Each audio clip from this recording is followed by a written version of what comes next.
Okey, bismillahirrahmanirrahim. Assalamualaikum warahmatullahi wabarakatuh. Saya ucapkan kepada klien saya. Terlebih dahulu, saya nak ucapkan terima kasih kerana sudi untuk menghadiri sesi kaunseling pada hari ini, dan hari ini merupakan sesi kaunseling yang pertama. Sebelum tu saya nak tanya, macam mana keadaan sekarang? Okey ke? Sihat ke? Alhamdulillah, sihat je ni.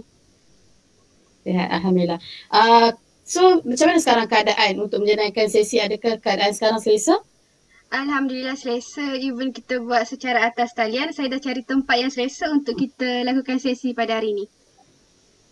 Okey, baik, Alhamdulillah. Jadi, tanpa membuang masa, saya nak memperkenalkan diri saya terlebih dahulu. Saya Nur Azhar binti Muhammad Alias, ataupun Cik boleh panggil saya Cik Azhar, dan saya merupakan kaunselor pelatih untuk hari ini. Dan bersama kita pada hari ini, Cik Azmiza merupakan pemerhati bagi sesi kaunseling kali ini, dan Cik Azmiza tidak akan terlibat secara langsung dalam sesi kaunseling ini, cuma dia bertindak sebagai seorang pemerhati sahaja. Okey. So, saya dah memperkenalkan diri saya pun nak berkenalan dengan klien saya. Boleh Cik terangkan sedikit tentang diri Cik? Silakan. Okey, bismillahirrahmanirrahim. Nama saya Farah Wahidah binti Yusof. Boleh panggil Farah je. Okey, saya berumur 23 tahun dan saya merupakan seorang pelajar universiti di Universiti Awam di Malaysia, iaitu di Universiti Utara Malaysia. Okey, di UUM saya mengambil jurusan Ijazah Sarjana Muda Pendidikan Bimbingan dan Kaunseling. Okey, sekarang ni berada di semester yang ke-6. Okey, bapa saya bekerja sebagai seorang pembantu makmal di sebuah sekolah menengah, manakala ibu saya bekerja di salah sebuah pejabat di daerah Kota Baru, Kelantan. Okey, Cik ada berkongsi dengan saya tadi, kata nama Cik Farah Wahidah dan Cik lebih mesra dipanggil Cik Farah. Cik Farah berumur 23 tahun dan sedang melanjutkan pelajaran dalam bidang pendidikan bimbingan dan kaunseling di UUM dan sekarang berada di semester 6. Okey, Cik Farah, ayah Cik Farah bekerja sebagai pembantu makmal di sebuah sekolah menengah, manakala ibu Cik Farah pula bekerja sebagai pembantu di salah sebuah syarikat di Kelantan. Okey, betul. Okey, so kita pun dah berkenalan secara ringkas. So sebelum saya nak pergi lebih jauh, saya nak tanyalah Cik Farah. Cik Farah pernah menghadiri mana-mana sesi tak sebelum ni? Sebelum ni saya pernah menghadiri beberapa sesi kaunseling, tapi yang itu berkaitan masalah peribadi saya saja, bukan berkaitan isu kerjaya pada sesi kali ini. Jadi sesi kaunseling kerjaya ini merupakan kali pertama saya lakukan. Okey, baiklah. Saya terlebih dahulu saya nak menerangkan dululah apa itu kaunseling supaya Cik Farah lebih jelas. Okey, kaunseling ni merupakan pertemuan membantu antara kaunselor dan klien untuk mencapai matlamat sesi. Jadi macam Cik Farah dah nyatakan tadi, kata Cik Farah berjumpa dengan saya hari ini untuk buat sesi berkenaan isu kerjaya. Jadi matlamat sesi kita adalah untuk membantu Cik Farah dalam membuat pemilihan kerjaya ataupun berbincang berkenaan dengan isu kerjaya. Okey, so Cik Farah jelas tak tentang sesi, maksud sesi itu sendiri? Jelas, sebab saya datang ke sini untuk sama-sama berbincang dengan kaunselor bagi masalah kerjaya yang saya hadapi sekarang ni. Okey, baik. Okey, seterusnya saya nak ingatkan semula. Saya nak ingatkan Cik Farah bahawa saya sebagai seorang kaunselor, saya berpegang kepada satu etika, iaitu etika kerahsiaan. Okey, etika kerahsiaan ni memerlukan saya untuk memegang segala rahsia iaitu berkenaan dengan isu apa yang kita bincangkan di dalam ni. Maknanya saya tak boleh bawa isu ni keluar selain daripada dalam sesi ni sendiri. Okey, so walau bagaimanapun saya boleh melanggar etika ini sekiranya isu yang dibincangkan tu boleh menjejaskan ataupun mengancam nyawa Cik Farah sebagai klien, nyawa saya sebagai kaunselor ataupun nyawa orang sekeliling. Maka jika melibatkan tiga kategori ini, saya akan bawakan isu yang kita bincang ni kepada pihak yang berwajib. Jelas ke Cik Farah? Jelas, kiranya etika kerahsiaan ni akan menjaga rahsia antara kita berdua dalam sesi kaunseling ni. Faham? Betul, okey. Okey, dan untuk hari ni, sesi ni kita akan berjalan selama 30 hingga 40 minit. Boleh ke? Boleh? Okey je masa tu. Kiranya okeylah dalam lingkungan 30 hingga 40 minit. Tak adalah terlalu lama, tak ada terlalu cepat. Okay. Okay, so saya harap sesi ni dapat berjalan dengan lancar lah. Okay, so seterusnya kita akan masuk kepada perbincangan isu. Macam Cik Farah dah nyatakan tadi pada awalnya, kata Cik Farah menghadiri sesi kaunseling ni adalah untuk berbincang berkenaan dengan isu kerjaya. Boleh Cik Farah jelaskan dengan lebih lanjut tentang isu yang ingin dibincangkan dalam sesi kali ini? Okey, pada awal tadi saya ada cakap saya merupakan seorang pelajar universiti yang mengambil jurusan bidang kaunseling. Tapi dalam masa yang sama, dalam sedang belajar ni saya masih tertanya-tanya sama ada saya punya personality ni sesuai ataupun tidak untuk menjadi seorang kaunselor, sama ada nilai pekerjaan tersebut sesuai dengan saya ataupun tak. Jadi saya datang untuk sesi kaunseling kerjaya pada hari ini untuk membincangkan dengan kaunselor sama ada saya boleh bekerja sebagai seorang kaunselor untuk nilai pekerjaan tersebut. Itulah masalah saya. Oh, jadi Cik Farah memang dah ada dah orang kata kerjaya yang ingin diterokai, iaitu kerjaya sebagai kaunselor. Cuma Cik Farah tak yakin ada sama peribadi ataupun personality Cik Farah bersesuaian dengan pekerjaan tersebut. Betul. Okay. So untuk membantu Cik Farah orang kata lebih memahami tentang personality dan diri Cik Farah sama ada sesuai dengan pekerjaan yang Cik Farah ingin terokai, kita akan menjalankan ataupun Cik Farah akan diminta untuk menjawab satu inventory, iaitu inventory nilai pekerjaan sidik. So inventory ni akan membantu Cik Farah supaya Cik Farah lebih celik akal tentang keinginan Cik Farah terhadap sesuatu nilai pekerjaan tu. Okay, so saya akan bagi masa 20 minit untuk Cik Farah menjawab 21 item dan selepas Cik Farah jawab soalan tu, kita akan membuat pengiraan skor dan seterusnya kita akan buat perbincangan yang lebih lanjut lah tentang markah ataupun keputusan yang kita terima daripada jawapan inventory ni. Boleh? Okay, boleh. Okay, so saya bagi masa untuk Cik Farah jawab dulu lah, nanti kita akan bincang dengan lebih lanjut. Okay, baik. Okay, baiklah. Jadi kita pun dah Cik Farah pun dah jawab inventory tu dan kita pun dah buat pengiraan skor kan tadi? Dah. Okay, so seterusnya kita akan masuk kepada perbincangan berlalui orang kata hasil dapatan daripada inventory yang Cik Farah dah jawab tadi. Okay, so dekat sini saya nampak Cik Farah mendapat skor ataupun nilai deskripsi pekerjaan tu semuanya berada pada tahap yang tinggi. So untuk memudahkan ataupun lebih meringkaskan lagi, kita akan bincang 5 nilai deskripsi pekerjaan yang paling tinggi dan kita akan kaitkan dengan kehidupan Cik Farah sekarang dan pekerjaan yang Cik Farah ingin ceburi. Boleh? Okay. So first kali kita akan tengok daripada hasil dapatan nilai skor tadi, yang pertama yang paling tertinggi ialah kejayaan, iaitu dengan 26. Dan Cik Farah pun saya tengok pada deskripsi pekerjaan tu Cik Farah memilih pada skala 5, iaitu sangat setuju. Okey, pertama kali saya akan terangkan dulu apa itu kejayaan. Okey, kejayaan dan pencapaian yang tinggi merupakan keperluan dan ciri-ciri utama pekerjaan jenis ini. Matlamat yang jelas dan cita-cita yang tinggi adalah dikehendaki. Okey, anda akan menghadapi kerja-kerja yang mencabar dan mungkin juga masalah-masalah yang berat dan rumit. Jika anda mempunyai semangat dan kesungguhan lebih daripada yang biasa dimiliki oleh kebanyakan orang, berkemungkinan besar anda akan berjaya di dalam pekerjaan ini. Jadi berdasarkan nilai pekerjaan ni, saya boleh katakan Cik Farah ni suka pekerjaan yang orang kata pekerjaan yang mencabar ataupun berat. Cik Farah juga mempunyai matlamat yang tinggi dan cita-cita yang tinggi untuk mencapai kejayaan. Jadi setakat ni apa yang Cik Farah boleh kaitkan nilai kejayaan ni dengan kehidupan Cik Farah dan juga pekerjaan yang Cik Farah ingin ceburi? Okey, bagi untuk kehidupan saya masuk kepada kehidupan saya terlebih dahululah.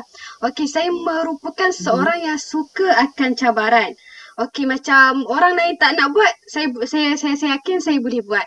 Sebab saya yakin selagi kita tak usaha, selagi tu kita tak tahu sejauh mana kita punya kemampuan. Sebab tu orang lain tak nak buat, tak apalah, terserah korang lah nak buat ke tak, tapi saya tetap nak buat. Yang itu akan menggambarkan kejayaan kepada saya. Tapi tak semestinya saya buat tak membuahkan hasil, itu merupakan satu kegagalan, tapi tetap akan menjadi kejayaan kepada saya. Sebab orang lain tak nak buat, saya nak buat. itu menjadi kejayaan kepada saya sebab saya berani menanggung resiko terhadap sesuatu perkara yang saya lakukan. Okey, bagi kejayaan pula saya dapat relate apabila kejayaan ini untuk menguruskan sesuatu masalah yang dihadapi oleh pelajar. Okey, macam saya maybe akan posting dekat sekolah. So, saya akan mengendalikan masalah dekat sekolah, masalah pelajar. Jadi saya yakin untuk mengendalikan sesi kaunseling ni bukan perkara yang mudah tapi memerlukan matlamat dan semangat yang tinggi untuk menyelesaikan masalah pelajar ni. Jadi saya merasakan kejayaan ni apabila saya mampu membantu pelajar-pelajar walaupun mungkin pelajar ni tak mampu untuk berubah 100% tapi saya yakin pelajar ni mungkin mempunyai kesedaran terhadap tingkah laku yang tidak baik yang dilakukan oleh mereka. Okay, so saya dapat apa yang saya dapat Cik Farah daripada aspek kehidupan. Cik Farah ni memang orang yang sukakan cabaran. Maksudnya apa yang orang tak buat, tak apa, Cik Farah nak buat juga. Dan dari aspek kejayaan pula, daripada aspek kerjaya pula, Cik Farah sedar bahawa nilai kejayaan ni memang diperlukan sebagai seorang kaunselor sebab Cik Farah akan berhadapan dengan masalah yang mana Cik Farah kena handle masalah yang dimiliki oleh pelajar-pelajar. Jadi Cik Farah sedar bahawa pekerjaan sebagai seorang kaunselor ni bukanlah pekerjaan yang mudah dan ianya mencabar. So nilai pekerjaan ni sangat orang kata relatable lah dengan pekerjaan yang Cik Farah ingin ceburi. Okay, so saya nak tanya, adakah jika sesuatu macam perkara yang Cik Farah lakukan tu mendatangkan risiko, adakah Cik Farah masih meletakkan aspek kejayaan tu sebagai sesuatu yang utama? Selepas kaunselor tanya soalan tu kan, baru saya sedar semasa membuat sebarang keputusan, saya masih memikirkan resiko terhadap sesuatu perkara yang saya akan lakukan. Saya akan membuat perbincangan dengan saya punya parents sama ada boleh tak saya nak buat perkara ni, sama ada kalau parents saya tak bagi, mungkin diorang mempunyai alasan yang tersendiri. So saya akan ikut apa yang parents saya cakap. Kalau parents saya cakap benda ni memberi risiko yang besar kepada diri saya, macam kalau saya tak berjaya melakukan perkara tu, saya akan dapat depression ke. So, saya akan fikirkan dahulu. Walaupun orang lain tak nak buat, maybe orang lain tu mempunyai alasan tersendiri. Tapi mungkin bila saya fikirkan benda tu saya boleh buat dan tidak mendatangkan risiko yang besar kepada saya masih mampu meneruskan perkara tersebut. Tapi kalau saya fikir benda tu akan memberi risiko yang besar apabila saya melakukan perkara tersebut seperti depression apa semua, saya mungkin akan berfikir dua kalilah sama ada nak meneruskan ataupun tak. Tapi perkara tersebut tak semestinya memberi kegagalan kepada saya sebab kita nak melakukan sesuatu perkara, kita perlu memikirkan resiko juga. Jadi memikirkan resiko tu perkara yang penting juga bagi mencapai kejayaan sesuatu perkara. Okey, jadi saya dapat lihat bahawa Cik Farah sedar bahawa dalam mengejar kejayaan ni memang ada risiko dia yang tersendiri. Dan Cik Farah yakin bahawa pasti akan ada orang kata inisiatif ataupun cara untuk mengatasi risiko tu dan untuk mencapai kejayaan yang Cik Farah inginkan. Tapi Cik Farah sedar bahawa ada limitasi bagi risiko yang Cik Farah akan tempuhi, yang mana jika ianya terlampau, orang kata melampau, Cik Farah akan cuba untuk cari inisiatif lain, betul? Betul. Okey, jadi setakat ni Cik Farah jelas tak tentang nilai deskripsi nilai kejayaan? Bagi deskripsi ni saya dah jelas, macam walaupun kita ingin mencapai kejayaan tapi kita perlu fikirkan risiko pada masa akan datang, sama ada risiko tu besar ataupun kecil untuk kehidupan kita. Betul. Okey, so memandangkan Cik Farah dah jelas dengan nilai kejayaan ni, kita akan masuk kepada nilai yang kedua, iaitu masa lapang. Masa lapang Cik Farah mendapat skor 20.4 dan Cik Farah juga dalam deskripsi pekerjaan tu Cik Farah memilih skala 5, iaitu sangat setuju. Okey, terlebih dahulu saya akan baca dulu apa itu deskripsi pekerjaan masa lapang. Okey. Ciri-ciri utama pekerjaan jenis ini ialah ia tidak mengganggu kehidupan anda di luar masa kerja. Waktu kerja anda adalah pendek dan anda mempunyai banyak masa untuk bercuti. Anda akan mempunyai banyak masa untuk bergembira dan anda juga berpeluang untuk meneruskan kegemaran, minat dan aktiviti-aktiviti harian anda. Jadi dekat sini saya boleh orang kata nampak kata Cik Farah ni seorang yang suka bekerja, tapi Cik Farah nak waktu kerja Cik Farah tu fleksibel. Yang mana Cik Farah boleh orang kata tak terikat dengan waktu. Okey, setakat ni daripada nilai kejayaan ni apa yang Cik Farah boleh relatekan dengan kehidupan Cik Farah dan juga kejayaan Cik Farah ingin ceburi? Bagi nilai pekerjaan masa lapang ni sangat sesuai untuk diri saya, untuk kehidupan dan juga kejayaan saya pada masa akan datang. Macam kehidupan sekarang ni, saya sebagai seorang pelajar yang sedang belajar secara ODL, Online Distance Learning, untuk semester 6 ni. Dah semester ketiga, dah 3 semester lah saya buat ODL ni. Tapi apa yang dapat saya simpulkan melalui masa lapang ni, saya tak terlalu push diri saya untuk melakukan sesuatu perkara. Macam kalau Cik Azhar nak tahu, ODL ni terlampau banyak tekanan yang dihadapi oleh pelajar, terlampau banyak assignment yang masuk sehingga tak ada masa lapang untuk diri sendiri. Tapi saya mengambil keputusan untuk memberi masa untuk diri saya sendiri apabila saya habis kelas setiap hari pukul 4. Jadi pukul 4 sampai pukul 6 tu saya akan ambil masa saya untuk berehat saja. Saya tak nak fikir dah pasal kerja, pasal assignment apa semua. Dan saya hanya membuat kerja pada waktu pagi kalau tak ada kelas ataupun malam. Saya akan buat assignment saya pada waktu tu. So, saya memerlukan masa lapang untuk membuat diri saya ni lebih relax untuk tidak terlampau stres dengan perkara yang berlaku pada waktu tersebut. Okey, melalui pekerjaan pula, kerjaya pula, masa lapang saya sangat mementingkan masa lapang sehingga saya sangat mencari pekerjaan yang mempunyai masa lapang yang banyak. Sebab perkara tersebut, saya memerlukan masa lapang bersama keluarga saya. Macam pekerjaan guru, ni lebih dikenali sebagai pekerjaan yang mempunyai tempoh waktu bekerja yang pendek sahaja, iaitu dari pukul 7 pagi sampai pukul 3 petang sahaja. Lepas tu kita dah mempunyai waktu lapang kita sendiri. Okey, waktu lapang tu lah saya nak meluangkan masa dengan keluarga saya. Macam kita perlu seimbangkan antara kerjaya dan keluarga. Jadi saya memerlukan masa lapang untuk saling membina hubungan yang baik antara pekerja di sekolah dan di rumah juga. Jadi saya nak stabilkan antara keluarga dan kerjaya saya. Okey, jadi saya dapat lihat di sini memang Cik Farah dah jelas lah dengan nilai pekerjaan masa lapang ni, dan dia memang sangat berkait ataupun sangat dekat dengan kehidupan dan kejayaan yang Cik Farah ingin ceburi, yang mana dalam aspek kehidupan Cik Farah memang orang yang suka relax, lebih relax pada waktu yang sesuai. Maksudnya bila dah habis waktu Cik Farah perlu bekerja tu, Cik Farah akan ambil masa lapang tu untuk orang kata masa untuk bersendiri macam tu.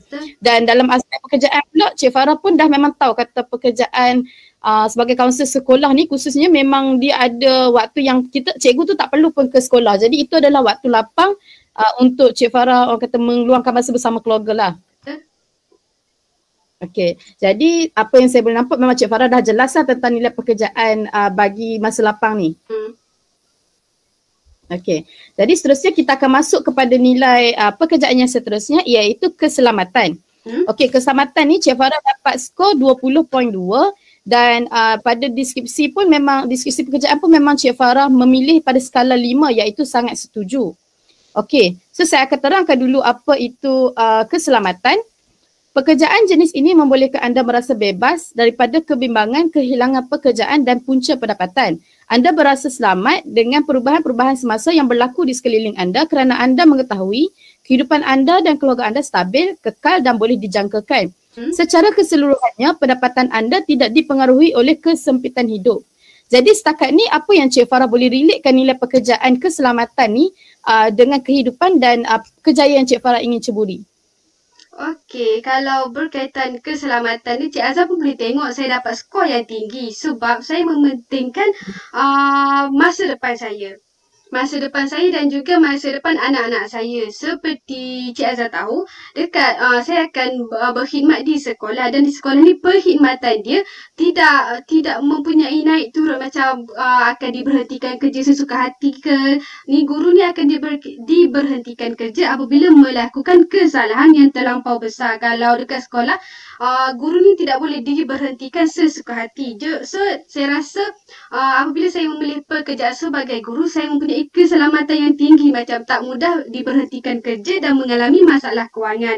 Sebab gaji guru pun mempunyai gaji yang tetap masuk tiap-tiap bulan, walaupun tidak bekerja. Sekarang ni kan guru bekerja PDPR tapi gaji tetap masuk. Jadi guru ni mempunyai keselamatan yang tinggi. Bukan guru saja, mungkin perkhidmat penjawat awam.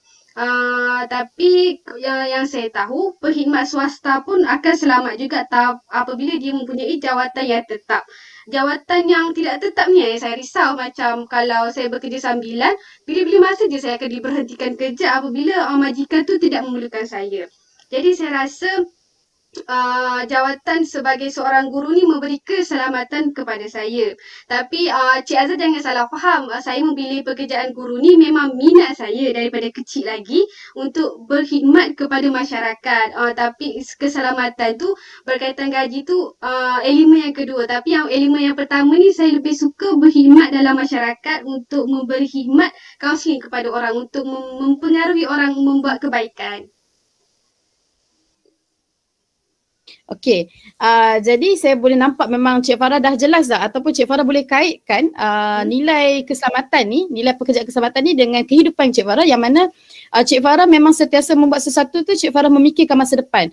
Dalam aspek pemilihan kerjaya pun memang Cik Farah memilih kerjaya yang orang kata menjamin keselamatan dan menjamin keselamatan tu maksudnya daripada aspek kewangan dan juga pekerjaan lah, ataupun risiko untuk kehilangan pekerjaan. Okey, so saya nampak Cik Farah memang dah jelas dah dengan nilai pekerjaan ni. Seterusnya kita akan bincang kepada nilai pekerjaan yang keempat, iaitu organisasi.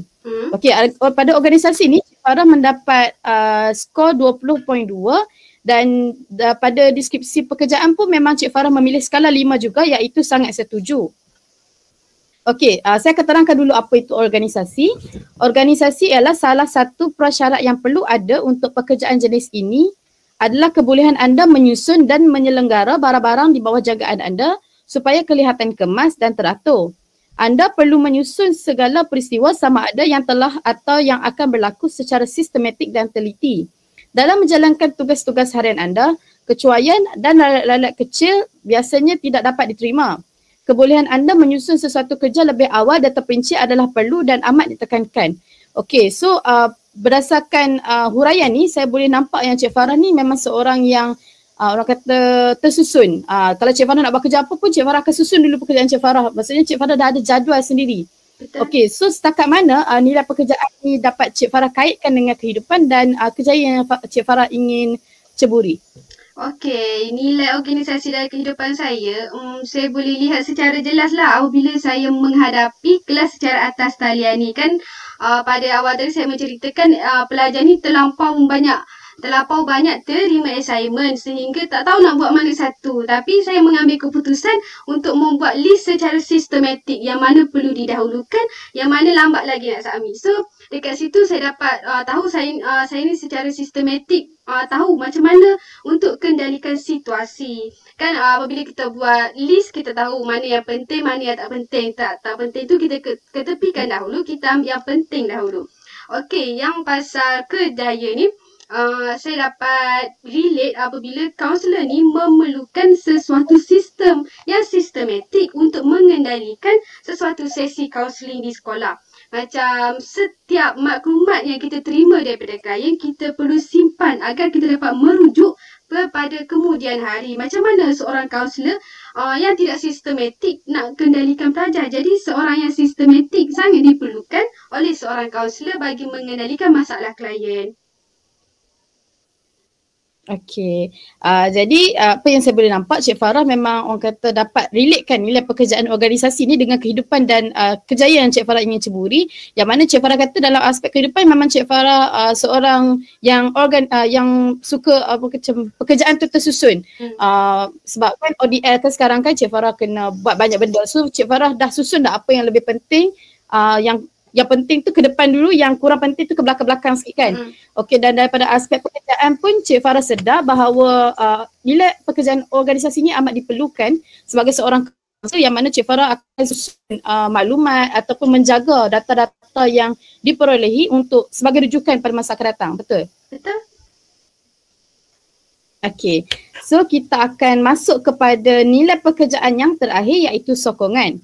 Okey, sokongan Cik Farah mendapat skor 20 dan Cik Farah pun memang memilih skala 5 iaitu sangat setuju pada deskripsi pekerjaan. Okey, terlebih dahulu saya akan terangkan dulu apa itu sokongan. Okey. Persekitaran kerja dalam pekerjaan ini amat menyokong anda sebagai seorang pekerja dan sebagai seorang individu. Anda akan dilayan dengan kasih sayang dan kebaikan. Ketua dan pembantu-pembantu anda akan amat memahami, bertimbang rasa dan selalu memberi galakan dan dorongan. Mereka begitu mengambil berat tentang keselesaan dan kesejahteraan anda. Anda juga biasanya ditawarkan bantuan jika anda memerlukan.